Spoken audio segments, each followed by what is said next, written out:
బోధన్ పట్టణంలోని జాగృతి కార్యాలయంలో press meet నిర్వహించారు. జాగృతి జిల్లా మరియు నియోజకవర్గ స్థాయి నాయకులు మాట్లాడుతూ మున్సిపల్ ఎన్నికలకి సింహం గుర్తుతో మరింత ఆత్మవిశ్వాసంతో బరిలోకి దిగుతున్నట్టు వెల్లడించారు.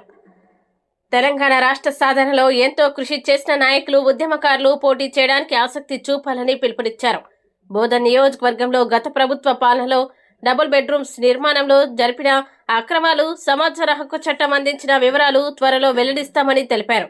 జాగృతి నాయకులు ఎంఏ రజాక్, దొంతా ప్రవీణ్ మాట్లాడారు. రాఘవేంద్ర తదితరులు పాల్గొన్నారు. గత ప్రభుత్వం హయాంలో హౌసింగ్లో చాలా పెద్ద కుంభకోణం జరిగింది. దాని వివరాలు సమాచార హక్కు చట్టం కింద సేకరిస్తే 1663 ఇళ్ళు ఏదైతే వ్యక్తిగతంగా నిర్మాణం కోసం అప్లై చేసుకున్నారో వాళ్లకు మొత్తం పైసలు 65 కోట్ల రూపాయలు ఇచ్చినట్టు, ఆయా కాంట్రాక్టర్ల ఖాతాలో పడినట్టు సమాచార హక్కు కింద తేలింది. ప్రత్యేకంగా బోధన్ ప్రజానికానికి తెలియజేయమనగా ఎన్నో అవినీతులు జరిగిన పెద్దలు ఇంకా పెద్ద మాట్లాడుతూనే ఉన్నారు. అవినీతి పరులే ఎక్కువ మాట్లాడుతున్నారు. కాబట్టి ప్రజలు గమనించాలి. జరగబోయే పురపాలక సంఘంలో వాళ్ళకు బొందబెట్టాల్సిన అవసరం ఉందని మేము తెలియజేస్తున్నాం. బోధన్ నియోజకవర్గ ప్రజలకు తెలియజేయమేమనగా కవితక్క గారి ఆధ్వర్యంలో మరియు రేపు జరగబోయే పురపాలక సంఘం ఎన్నికల్లో ఎవరైతే పోటీ చేయగలుగుతున్నారో వాళ్ళ కోసం ప్రత్యేకంగా సింహం గుర్తు కేటాయించడం జరిగింది. కాబట్టి ఆశావాహులు మరియు ఉద్యమకర్తలు ముందుకొచ్చి పోటీ చేస్తారని ఆశిస్తున్నాం. మొత్తం 38 వార్డులలో కవితక్క గారి ఆదేశాల మేరకు పోటీకి కార్యకర్తలు కూడా సిద్ధంగా ఉన్నారు. కాబట్టి బోధన్ పట్టణంలో ఎవరైతే పోటీ చేయగలుగుతారో వాళ్ళకు సింహం గుర్తు కేటాయిస్తున్నామని తెలియపరుస్తున్నాం. కవితక్క గారి ఆధ్వర్యంలో కొత్త పార్టీ నిర్మాణం కోసము పార్టీ పనులన్నీ కొంతకాలంగా జరుగుతూ ఉన్నాయి. పార్టీ గుర్తులు ఇంకా రాలేవు. కాబట్టి అప్పటి వరకు తెలంగాణలో కవితక్క గారికి సంబంధించిన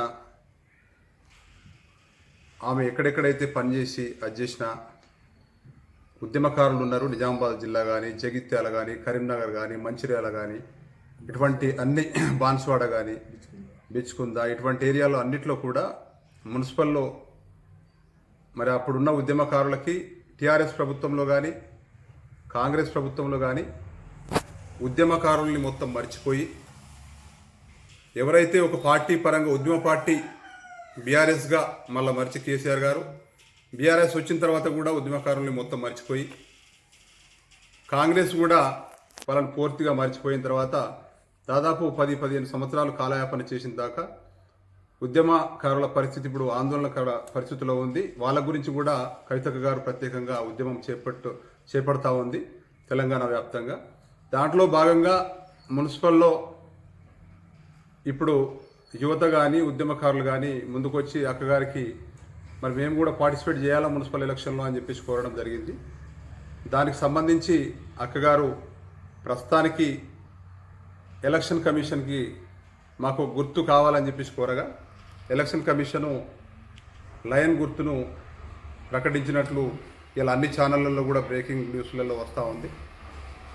మరి మున్సిపల్ ఎలక్షన్లలో రేపటి నుండి అన్ని మున్సిపల్ దగ్గర నిజామాబాద్ కానీ, బోధన్ కానీ మొత్తం రాష్ట్ర వ్యాప్తంగా ఎక్కడెక్కడ పెడతారో అక్కడ కూడా రేపటి నుంచి యాక్టివ్ అయ్యి అన్ని కమిటీ సభ్యులంతా కాన్స్టిట్యూన్సీ కమిటీలు ఇప్పటికే వేసుకోవడం జరిగింది, జిల్లా కమిటీలు వేసుకోవడం జరిగింది. సభ్యులందరూ కలిసి మున్సిపల్ ఎలక్షన్ ముందుకు పోవడం జరుగుతూ ఉంది అక్కగారి ఆదేశాల ప్రకారము. మరి ఎక్కడ రిజర్వేషన్లు కూడా కొన్ని చోట్ల వాళ్ళకు అనుకూలంగా కూడా కాంగ్రెస్ పార్టీ ఇచ్చుకున్న పరిస్థితి. 420 హామీల్లో 6 గ్యారంటీలనే తీసుకున్నాము ప్రతిపక్షంగా. ఈ బోధన్ కాన్స్టిట్యున్సీలో ఫ్రీ బస్సు పథకం పెడుతున్నావు కదా, నడుస్తుంది కదా, మహిళలందరూ ఎక్కుతున్నారు కదా. టీవీలలో ఫ్రీ బస్సు పథకం కాకుండా అన్ని మండలాలలో ఎన్ని ఊర్లకు బస్సులు వస్తున్నాయి అనేది ఒకసారి ఆలోచించు. ఎన్ని ఊర్లకు బస్సులు, ఆర్టీసీ బస్సులు వెళ్తున్నాయని ఆలోచించు.